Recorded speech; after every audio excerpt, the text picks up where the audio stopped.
रात की स्याही में चमकती हवेली शान से सर उठाए खड़ी थी, ऐसे कि उसे देखने के लिए इंसान को अपनी आंखें चुंधियानी पड़ती। उसका हुस्न वैसे ही नज़रों को खीरा किया करता था। जर्द कुमकुमों से रोशन हवेली में आज फिर से ढोलकी थी और इस दफ़ा बख्तियार, निसार, नफीस गर्ज के घर के सारे लड़के इकट्ठे थे। वो सब मर्दाने में बराजमान थे और उस तरफ लाउंज में दोशीज़ाओं ने खूब रौनक लगा रखी थी। अमल ने मुस्कुराकर रीलिंग से नीचे झांका। उसके अतराफ से गिरते सिल्की बाल खुले होने के बाइस नीचे झूल रहे थे। नाजिया ने उसे मुस्कुराकर नीचे आने का इशारा किया तो वो सर हिलाती वापस मुड़ी। सुर्ख चूड़ीदार पाजामा और सुर्खी रंग की लंबी कमीज जेब तन किए उसने गोया सारी हवेली में रोशन कुमकुमों की रोशनी खुद में समो ली थी। कानों से लटकते सिल्वर झुमके उसके सर की जरा सी जुम्बिश पर झूम उठते थे, मगर वो परवाह किए बगैर सिल्की बालों को हाथ से समेटती नीचे उतरने लगी। सहज सहज कर उतरती अमल ने बहुत सी गर्दनों को अपनी जानिब घूमते देखा था। वो थी ही इतनी खूबसूरत। उसी पल वो हवेली में दाखिल हुआ था। सुबह वाले कत्थई कमीज शलवार में मलबूस, सियाह शॉल को गर्दन के गिर्द लपेटे, हमेशा की तरह आम से हुलिये में वो फ़ोन कान से लगाए शायद किसी से बात कर रहा था। वही मसरूफ सा वली, जी बाकिर साहब, दीन साहब की बेटी का केस। उसकी नज़र बेसाख्ता अमल पर पड़ी। सिल्की बालों को हाथ से रोके वो झुककर किसी उम्र रसीदा खातून से मिल रही थी। उसके चेहरे पर पड़ते सुर्ख अक्स ने उसके चेहरे का रंग आतिशी कर दिया था, गोया धुली हुई सुर्ख चांदनी हो। एक पल लगा था उसे संभलने में। गहरा सांस लेकर उसने चेहरा फेरा। कभी कभी अमल उसे ऐसे ही बेबस कर दिया करती थी। जी बाकिर साहब, जी उनके केस का फैसला आ चुका है, आप बस मामलात आगे बढ़ाइए। जी जी। उसने कदम जीनों की जानिब फेरे। उसे सरदार बाबा ने बुलाया था, नहीं तो उस वक्त ऐसे लड़कियों के रश में वो कभी ना आता। उसे ऊट पटांग हरकतें करती लड़कियों से सख्त एलर्जी थी। अमल ने उसे नहीं देखा था, वो अभी तक खातून से बातें कर रही थी। उसने दरवाजे पर दस्तक दी और फिर बीजान की आवाज़ पर अंदर दाखिल हुआ। जमान एक तरफ कुर्सी पर बैठे थे और बीजान बेड क्राउन से टेक लगाए हुए थी। दोनों को एक नज़र देखकर वो मुस्कुराता हुआ दरवाज़ा बंद करता सोफे पर आन बैठा। अस्सलामुअलैकुम सरदार बाबा, बाकिर साहब ने मुझे फ़ोन पर अभी बात बताई है, वो इस वक्त काम की कोई बात नहीं होगी। बीजान ने उसे टोका। उसने चौंक कर सरदार बाबा को देखा। जवाबन उन्होंने मुस्कुराहट दबाकर कंधे उचकाए, जैसे कह रहे हों कि मैं कुछ नहीं कर सकता। बीजान के कहने पर जमान ज़रा कुर्सी पर आगे को हुए। वो अब तक सवालिया नज़रों से दोनों को देख रहा था। तुम जानते हो कि बख्तियार और निसार दोनों की शादी हो रही है। हम दोनों चाहते हैं कि उन्होंने बीजान की जानिब देखा तो वो मुस्कुराई कि तुम्हारी भी अब शादी हो जानी चाहिए। अब के वो बहुत ज़ोर से चौंका था। शादी? उसने पलकें झपकाईं। मगर मेरा तो ऐसा कोई इरादा नहीं है सरदार बाबा शादी करने का, उसने साफ गोई से कहा। तो बीजान ने खफगी से उसे देखा। ये क्या बात हुई भला? शादी अब नहीं करोगे तो कब करोगे? वो उनकी बात पर हंस पड़ा। बीजान, मुझे नहीं करनी शादी। मैं क्या करूँगा शादी करके? अब के हंसने की बारी जमान की थी। उसके भोंडे से सवाल पर बीजान भी हंसी थी। वो झींप गया। दिफा करने के चक्कर में पता नहीं क्या बोल दिया था उसने। मेरा मतलब है कि अभी आप सिर्फ उन दोनों की शादी निपटाएं। मेरा तो वैसे भी शादी का भी कोई इरादा नहीं। जल्दी से तस्हीह की गई। उसका शादी कभी भी करने का खैर से इरादा नहीं था। हम बस ये पूछ रहे हैं कि कोई पसंद है तो हमें बताओ, हम रिश्ता लेकर जाएं उनके घर।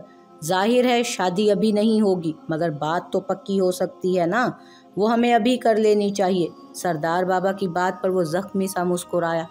आंखों के पार सुर्ख जोड़े वाली लड़की लहराई थी, बार बार सिल्की बालों को समेटती, अपनी सारी खूबसूरती से बेखबर, मासूमियत से किसी बात पर हंसती हुई। मुझे कोई भी पसंद नहीं और मैं वाकई शादी नहीं करना चाहता सरदार बाबा। क्या किसी और वली को आप इस मुआशरे में बड़े होते ही देखना चाहते हैं? इस गांव का कोई भी बाइज्जत बाप मुझे अपनी बेटी नहीं देगा। मुझे कोई ख्वाहिश नहीं है सरदार बाबा, मैं ऐसे ही ठीक हूँ। उसकी संजीदगी और दो टोक से अंदाज पर जमान और बीजान ने एक दूसरे को देखा था। वली, वो तो पुरानी बातें थी, अब लोग समझदार हो गए हैं, ऐसी बातों पर हरगिज कान नहीं धरते। तुम कहो तो हम देखें तुम्हारे लिए लड़की। जमान भी संजीदा हो चुके थे, मगर वो नफ़ी में सर हिलाता एकदम ही उठा था। उसका जख्म फिर से उधड़ने लगा था। मुझे किसी से भी शादी नहीं करनी सरदार बाबा, ना आज ना कभी। मैं कभी भी अपने साथ किसी को जोड़कर उसे रुस्वा नहीं कर सकता। इस मामले में मुझे माफ़ कर दें। और फिर बीजान की आवाज़ों पर भी वो नहीं रुका था। जमान ने गहरा सांस लिया था। जाने दो ज़मानी, वो इतनी आसानी से राज़ी नहीं होगा। उसने जैसा वक्त गुजारा है वो बहुत भयानक था। बीजान दिल महसूस कर रह गई थी। वो उसे भी बसे हुए देखना चाहती थी, मगर अब ये नामुमकिन सी बात लग रही थी।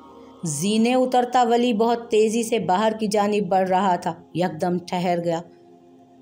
मर्दाने के दरवाजे में इस्तादा नफीस लाउंज में बैठी अमल को बहुत महवियत से देख रहा था। अमल ज़रा गैर आरामदेह हुई, रुख तिरछा किए बैठी थी। शायद उसने नफीस को देख लिया था और अब बौखला रही थी। वली की आंखों में गुस्सा दहका, अबरू तन गए और दांत भिंच गए। उसने किचन में जाकर काम करती नूरा से अमल को बुलाने का कहा और फिर सुलगता हुआ वहीं खड़ा रहा। नूरा सर हिलाकर पलट गई थी। कुछ ही देर में वो ज़रा बेचैन सी आई। क्या हुआ वली, आप लाउंज में इस वक्त क्या कर रही हैं? ऊपर जाकर बीजान के साथ बैठें। उसने लहजे को बहुत हमवार रखने की कोशिश की, मगर फिर भी आखिरी लफ्ज़ तुर्श से हो गए। वो जो बेचैन थी यकदम सीधी हुई, अबरू तान कर उसे देखा। और क्यों मानूंगी मैं आपकी बात? अमल, मैं जो कह रहा हूँ उसे समझें, और जब तक नफीस हवेली में है नीचे मत आइएगा। उसने ज़िंदगी में पहली बार, हाँ पहली बार उसे अमल कहा था, सिर्फ अमल। वो ज़रा हैरान हुई, मगर फिर छोटी सी नाक सुकेड़ी। क्यों, आप वही नहीं हैं जो उस दिन कह रहे थे कि मुझे भी सबकी तरह डील करते हैं? तो जाएं, लाउंज में बहुत सी लड़कियां बैठी हैं, उन्हें भी ऊपर जाने का कहें। वली ने बमुश्किल गहरा सांस लिया। अमल बीबी, उसने बहुत ज़ब्त से कहा। जी वली अहमद, उसने भी उसी के अंदाज में कहा तो वो ज़रा ठंडा हुआ। आप ऊपर जाएं, बीजान के साथ आइएगा नीचे। और अगर मैं ना जाऊं तो क्या करेंगे आप? अपनी सारी झिझक भुलाए वो अपना बदला ले रही थी उससे। वली कुछ देर चुप सा हुआ। आप अच्छी बच्ची हैं, मुझे पता है आप मेरी बात ज़रूर मानेंगी। वो बेसाख्ता हंस दी, फिर चेहरा उठाकर उसे देखा। निस्वारी आंखों के कांच में गुलाबी डोरे अब हर वक्त का किस्सा थे। उसका दिल धड़का। मुझे पता है कि मैं अच्छी बच्ची हूँ, और ये भी कि आप भी बहुत अच्छे हैं, लेकिन मैं आपकी कोई बात भी नहीं मानूंगी। ये सियासी खेल किसी और के साथ खेलें कि जब मुखालिफ बात ना माने तो उसकी तारीफ़ की जाए और उससे अपनी बातें मनवाई जाएं। सॉरी जी, मैं ऐसा कुछ भी नहीं करने लगी। वो कहकर पलटने लगी तो उसकी आवाज़ ने उसे बेसाख्ता रोक लिया। नूरा, मर्दाने का दरवाज़ा बंद कर दो, और अगर कोई कुछ कहे तो उससे कहना कि लाउंज में बैठी लड़कियां गैर आरामदेह हो रही हैं। उसने उसकी पुश्त पर नज़र जमाए नूरा से कहा तो वो पलट गई। अमल सुन सी हुई, वैसे ही रुख फेरे खड़ी रही वो। अगर किसी बात से आपको मना करूं तो मान जाया करें, और रही बात लाउंज में बैठी हर लड़की की तो। वो घूमकर उसके सामने आया। उसने शहद रंग आंखें उठाई। हर लड़की अमल नहीं होती, और ना वली को किसी और से कुछ लेना देना है, उसने संजीदगी से कहा, और उसे हैरान छोड़कर बाहर की जानिब बढ़ गया। वो वहीं किचन में रुकी रही जब तक नूरा ने आकर उसे बता नहीं दिया कि वो मर्दाने का दरवाज़ा बंद कर चुकी है। वो तब तक वहीं खड़ी रही। दिल अब तक कानों में धक धक कर रहा था। नूराबाद का हसन शाह इलेक्शन जीत चुका था, और अब गांव में हर जानिब जश्न का सा समा था। कच्चे सहन में जर्द कुमकुमे रस्सियों से बांधकर रोशन किए गए थे, जैसा कि अमूमन शादियों पर किया जाता है। एक जानिब खाने का इंतज़ाम था तो दूसरी जानिब खुले से कच्चे सहन में चारपाइयों पर बहुत से मर्द बराजमान हसन शाह की इस तकरीब में शिरकत के लिए आए बैठे थे। हाशिम भी हसन शाह के बराबर में बैठा किसी बात पर हंस रहा था। वही अपने मखसूस हुलिये में छोटी आस्तीनों वाली कमीज पर चादर पहने, कंधे तक आते बालों में तेल लगाए हुए। खाना शुरू हुआ और रश ज़रा छटा तो वो हसन की जानिब घूमा। अपना वादा याद है तुम्हें? हसन उसकी बेसब्री पर मुस्कुराकर सीधा हुआ। कलफ लगे सफ़ेद कड़क से लिबास में उठी मूछों के साथ वो खासा बारोब लगता था। और जो काम मैंने तुमसे कहा था वो किया तुमने? हाशिम ने गहरा सांस लेकर बालों को हाथ से पीछे किया। मुझे कुछ वक्त लगेगा उसे जांचने में। मैंने वैसे लगाया तो है एक के ज़िम्मे काम। जैसे ही कुछ पता चलेगा तुम्हें इत्तला कर दूंगा। कोई काबिले भरोसा इंसान है ना जिसे सूंघ कर जांचने पर मामूर किया है तुमने? हसन के सवाल पर उसने गर्दन हिलाई। बेफिक्र रहो, जल्द ही हमें कुछ ना कुछ तो ऐसा मिल ही जाएगा उसके खिलाफ जिसे हम इस्तेमाल कर सकेंगे। ठीक है, चलो आओ अब खाना खाते हैं। उसकी पीठ थपथपा कर वो उठा तो हाशिम भी उसके साथ ही उठा था। दूसरी जानिब रात की मुहीब तारीकी में कोई डेरे में आहिस्तगी से दाखिल हुआ और फिर उसी आहिस्तगी से दरवाज़ा बंद करता अंदर चला आया। जाने पहचाने रास्तों पर कदम उठाता वो ऑफिस के अंदरूनी हिस्से में चला आया था। माँ वली क्यों कहता है कि मैं उसे जनाजा दूं? क्या वो इस दुनिया में बिल्कुल अकेला है? क्या कोई भी नहीं है जो उसके मरने के बाद उसे ऑन करे? वो मासूमियत से चेहरा उठाए कांता को देखता सवाल कर रहा था। उसने जख्मी सा मुस्कुराकर जैन को देखा। नहीं, कोई नहीं है जो उसे ऑन कर सके, इसीलिए तो तुम्हें कह कर गया है, इसीलिए तो वादा लिया है उसने तुमसे। वली उसी वक्त हवेली के गेट से बाहर निकला था। कोहनियों तक आस्तीनें चढ़ाई, बाहर बरसते कोहर से बेनियाज। मगर वो तो इतना अच्छा है, कोई उसे क्यों डिसऑन करेगा? उसके सवाल में अब के बेचैनी थी। उसने बारीक बनी पगडंडी पर कदम बढ़ाए। दूर दूर तक सरसों के खेत फैले थे, दूर कहीं मकई भी पक चुकी थी। अमल अब तक सुन सी बैठी लाउंज में लड़कियों के गीत सुन रही थी। वो अच्छा है जैन, बहुत अच्छा है, लेकिन उसके आसपास के लोग अच्छे नहीं हैं। उसके ऑफिस की लाइट बंद थी और स्याह हुड सर पर गिराए शख्स अब झुककर टेबल से कोई फाइल निकाल रहा था। उसके हाथ में टॉर्च थी और अब के उसने टॉर्च मुंह में दबाई और सामने कागज़ खोलने लगा। वो सरसों के खेत को देखता आहिस्ता आहिस्ता कच्चे रास्ते पर कदम उठा रहा था। जानते हो मौत क्या होती है?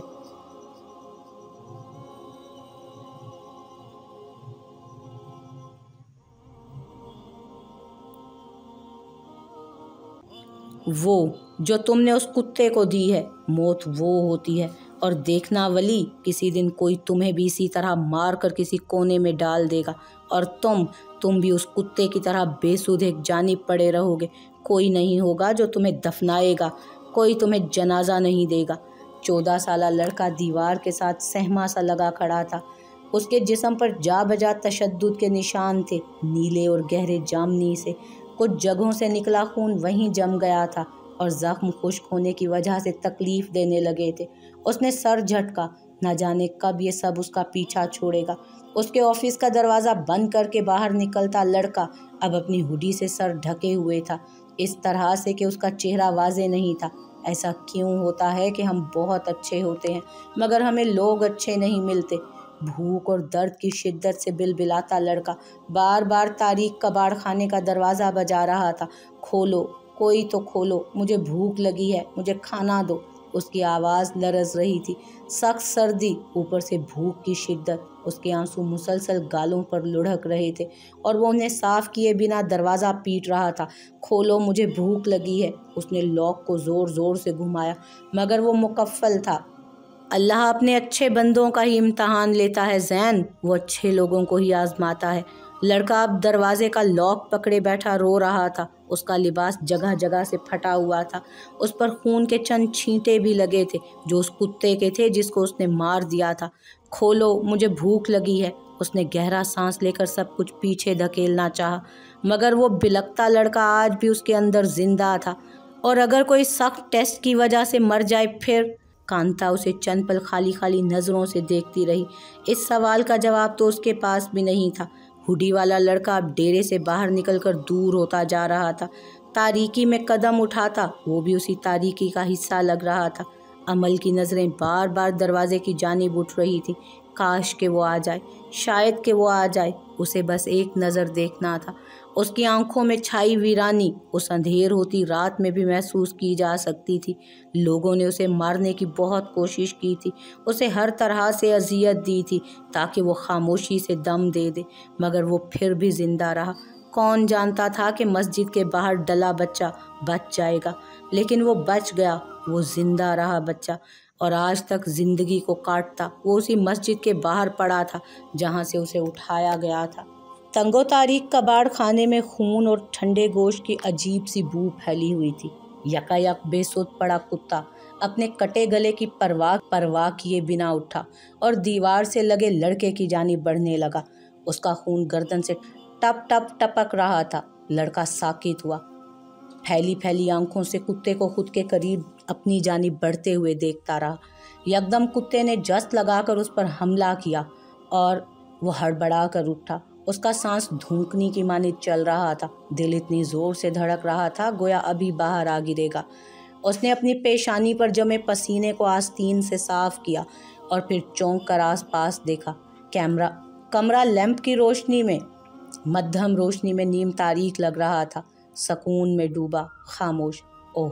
اس کے لبوں سے سکون کی سانس خارج ہوئی۔ خواب تھا، ہاں بس خواب تھا۔ بڑبڑاتا ہوا کمبل خود پر سے ہٹا کر وہ بستر سے باہر نکلا، چند پل یوں ہی پیر لٹکائے بیٹھا رہا۔ یہ خواب اب اس کی زندگی کا حصہ بن چکے تھے، اور اس کتے کو جسے اس نے مار دیا تھا، اسے تو وہ اکثر اپنے خوابوں میں دیکھا کرتا تھا۔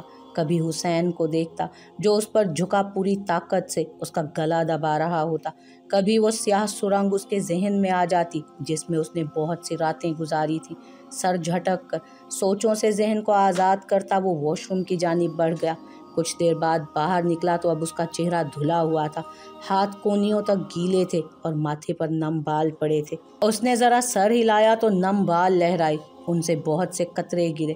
پھر اس نے تولیے سے چہرہ اور بال خشک کر کے انہیں ہاتھوں کی کنگھی سے پیچھے کیا اور دیوار میں لگی گھڑی پر وقت دیکھتا لیمپ کی جانب آیا۔ 3:30 بج رہے تھے۔ تولیہ پھیلا کر صوفے کی پشت پر ڈالا اور جائے نماز بچھاتا اس پر کھڑا ہوا۔ وہ اوپر والے سے شکوہ نہیں کرتا تھا تو اس سے دعا مانگنے سے بھی گریز کرتا تھا۔ اس کا ابھی اس سے ایسا تعلق ہی نہیں تھا کہ جس میں وہ اس سے لمبی لمبی دعائیں کرتا، شکوے کرتا۔ اس کا بس اس سے اتنا ہی تعلق تھا کہ نماز پڑھ لی یا پھر دوسرے لوگوں سے اس کا ذکر سن لیا، بس۔ اس نے کبھی اس کی جانب بڑھنے کی کوشش ہی نہیں کی تھی۔ وہ اس کے لیے اجنبی سا تھا، ایک عقیدے کی طرح کہ وہ بس ہے۔ اس کے پاس کیسے جایا جاتا ہے، اس سے بات کیسے کی جاتی ہے، اس سے شکوے کیسے کیے جاتے ہیں، اسے یہ سب نہیں آتا تھا، اور نہ اس نے جاننے کی کوشش کی تھی۔ عمل کبھی کبھی کہتی تھی کہ اللہ سنتا ہے، جیسے وہ سنتا ہے ویسے کوئی نہیں سنتا، مگر اسے اس کی اس بات پر یقین نہیں آتا تھا جو اس کی تار تار ذات کو دیکھ کر بھی انجان بنا ہوا تھا۔ اس سے وہ بول کر کیا کرتا، یہی اس کی سوچ تھی، اور اوپر والے سے تعلق، بس فل سٹاپ۔ اسی اسپاٹ پن کے ساتھ اس نے نیت باندھی، سر جھکا کر ہاتھ باندھے مدھم آواز میں پڑھنے لگا۔ اسی تاریک سی سرد رات میں کرم ایک قبر کے برابر میں ویران سا بیٹھا تھا۔ قبرستان کی گہری خاموشی میں سینکڑوں قبریں دور دور تک سوئی ہوئی تھیں۔ ان میں سے کچھ پکی تھیں، کچھ کچی اور کچھ بالکل تازہ، جن پر پھول پڑے تھے اور گیلی مٹی کی مہک میں کافور کی بو رچی تھی۔ وہ اکڑوں بیٹھا گھٹنوں میں سر دیے ہوئے تھا۔ سرد ہوا سے سارا قبرستان سیاہ رات کی تاریکی میں عجیب پراسرار سا لگ رہا تھا۔ اس نے سر اٹھا کر ذرا ہاتھ آگے بڑھایا اور پھر 3-4 سال پرانی قبر کی خشک مٹی پر انگلی سے لکیریں کھینچنے لگا۔ ایک آنسو اس کی آنکھ سے لڑکا تھا جسے اس نے بے دردی سے رگڑ دیا۔ میں ان کو نہیں چھوڑوں گا آپا، میں ایک ایک کی جان لوں گا، ایک ایک کو اپنے ہاتھوں سے قتل کروں گا، آپ بس تھوڑا سا صبر کر لیں، میں جلد آپ کے پاس آؤں گا، اور اب کی بار میں خالی ہاتھ نہیں آؤں گا بلکہ اس کا کٹا ہوا سر لاؤں گا جس نے آپ کو اس قبر میں سلایا ہے۔ ہاں آپا، وہ پھر سے قبر پر لکیریں کھینچتا بڑبڑایا تھا، اب کہ اس کی آنکھوں کی نمی میں سرخی گھلی تھی، گہرے ضبط کی سی سرخی، انتقام کی سرخی۔ ولی نے سلام پھیر کر خالی خالی نظروں سے سامنے دیوار کو دیکھا، پھر چند لمحے ویسے ہی بیٹھا رہا۔ اس نے نماز پڑھی تھی رات کے آخری پہر میں، اس پہر میں جب آسمان دنیا پر خدا زمین والوں سے بہت قریب ہوا کرتا ہے۔ لوگ کہتے تھے کہ اس پہر میں نمازیں ادا کرنے والے اس کے محبوب ہوا کرتے ہیں، ان کے دل روشن اور ارواح مطمئن ہوتی ہیں، مگر اس کے اندر اتنی خاموشی کیوں تھی؟ پھر وہ کیوں کچھ بھی اس کے لیے محسوس نہیں کر پا رہا تھا؟ اس نے دل پر ہاتھ رکھ کر اسے محسوس کرنا چاہا، مگر پھر بیزاری سے سر جھٹک کر اٹھ گیا، جائے نماز لپیٹا اور پھر سے بستر پر آ کر لیٹ گیا۔ اسے یاد تھا بچپن میں زمان جب اسے ہاتھ سے پکڑ کر مسجد لے جایا کرتے تھے، تب وہ انہیں فجر کی نماز میں طویل قیام کرتا دیکھ کر یہی سوچا کرتا تھا کہ آخر یہ اس میں کیا پڑھتے ہوں گے۔ پھر ایک دن اس نے ان سے پوچھ ہی لیا۔ وہ مسکرا کر اس کا ہاتھ پکڑے مسجد سے باہر نکل آئے۔ ان دنوں اس کی عمر صرف 9 سال تھی۔ وہ ان کی انگلی پکڑ کر مسجد جاتا اور انہی کے ساتھ واپس آتا۔ اسے زمان کے ساتھ بہت سکون ملتا تھا۔ میں اللہ کا قرآن پڑھتا ہوں۔ انہوں نے مسکرا کر گردن جھکائی اور چھوٹے سے ولی کو دیکھا۔ उसने नासमझी से सर उठाया। वो तो मैं भी पढ़ता हूँ, मगर मेरी नमाज तो इतनी जल्दी ख़त्म हो जाती है, और आप कुछ छुपा रहे हैं ना। अब के उसने समझते हुए मशकूक अबरू उठाए तो ज़मान हंस पड़े। फजर की पाकीज़ा ठंडक में चलते वो दोनों नीली सी रोशनी में बहुत मध्यम दिखाई दे रहे थे। मैं क्यों छुपाऊंगा भाई तुमसे कुछ भी। मैं बस अपनी फ़ेवरेट सूरत पढ़ता हूँ, इसलिए नमाज थोड़ी लंबी हो जाती है। और आपकी फ़ेवरेट सूरत कौन सी है? उसने चूँकि नया नया कुरान ख़त्म किया था तो उसका जोश बजा था। सूरह अनकबूत मेरी फ़ेवरेट सूरत सूरह अनकबूत है। अनकबूत, उसने ज़ेरे लब दोहराया। उसमें क्या है ऐसा कि आपको इतनी पसंद है? वो यासियत से मुस्कुराते हुए नीली रोशनी में डूबे गाँव को देख रहे थे। उसमें घर की बात है वली। घर की? किसके घर की?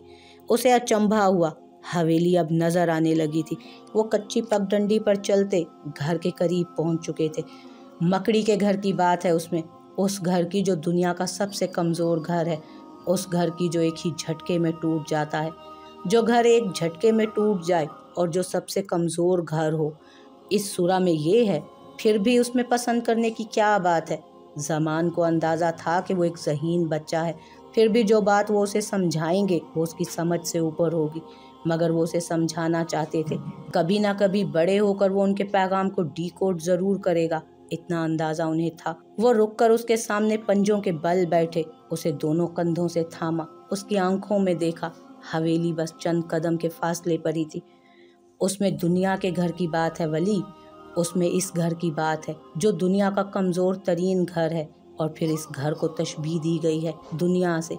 मुझे ये सूरा इसलिए अच्छी लगती है क्योंकि उसमें मौजूद मकड़ी का जिक्र मुझे अपना जिक्र लगता है। मैं उसमें ख़ुद को रिलेट कर पाता हूँ। अल्लाह कहते हैं कि मकड़ी का घर कमज़ोर घर है जो एक झटके से टूट जाता है। उसे तोड़ने के लिए ज़्यादा मेहनत नहीं करनी पड़ती। मगर जानते हो क्या? वो मुस्कुराए। उस मकड़ी को मालूम होता है कि उसका घर इंतहाई कमज़ोर है, बिल्कुल बेकार, मगर वो फिर भी दिन रात मेहनत करती है, उस घर को सजाती है, बनाती है, और वो ये सब करके कभी नहीं थकती। अगर उसका घर टूट भी जाए तो वो दोबारा बनाने लगती है। मैं भी तो ऐसा ही हूँ ना वली, बार बार दुनिया बनाने लग जाता हूँ। हालांकि मुझे पता है कि एक दिन इस घर को ख़त्म हो ही जाना है। मुझे मालूम है कि मैं जितनी भी बार जो कुछ भी बना रहा हूँ वो पायदार नहीं है, ये सब फना हो जाने वाला है। मगर तुम्हें एक बात बताऊँ, इंसान को जितनी भी नसीहत की जाए वो भूल जाता है। उसे याद रखने के लिए ज़रूरी है दोहराना, बार बार खुद को याद दिलाना। तो जब भी मैं दुनिया के पीछे भागने लगता हूँ या अपने इस घर की फ़िक्र में उस घर को भूल जाता हूँ जो ज़्यादा पायदार है, तब मैं इस सूरह की तिलावत करता हूँ जो मुझे दोबारा से लाइन पर ले आती है। वो उसका गाल थपथपा कर उठ खड़े हुए तो उसने भी कदम हवेली की जानिब बढ़ा दिए। ज़मान जानते थे कि उनकी बातें अभी उसे समझ नहीं आएंगी, मगर इतना उन्हें यकीन था कि वो उन्हें जल्द समझ जाएगा। उस पहर रात के अंधेरे में अपने बिस्तर पर दराज वली को उनका वो पैगाम समझ आ गया था। उसने ज़ख्मी आंखों से छत को देखा। मकड़ी का घर कितना भी नापायदार हो सरदार बाबा, वो बहरहाल घर होता है जिसमें वो ख़ुद को महफूज महसूस करती है। मैं कितनी भी कोशिश कर लूँ, जानता हूँ कभी घर नहीं बना सकूँगा, कमज़ोर सा भी नहीं, मगर मैं उस घर की तैयारी भी नहीं करूँगा जो इस दुनिया के बाद है, क्योंकि उसने अपनी निशान ज़दा हथेली को सामने किया। अब मुझे किसी भी किस्म के घर पर यकीन नहीं रहा, ना इस दुनिया के और ना इससे बाहर की दुनिया के। वो अब तक हथेली को देखता सोच रहा था, जिस पर लगा ज़ख्म तो मुंदमिल हो चुका था। हाँ, अलबत्ता निशान रह गया था, निशान जो ज़ख्म भरने के बाद भी रह जाया करते थे।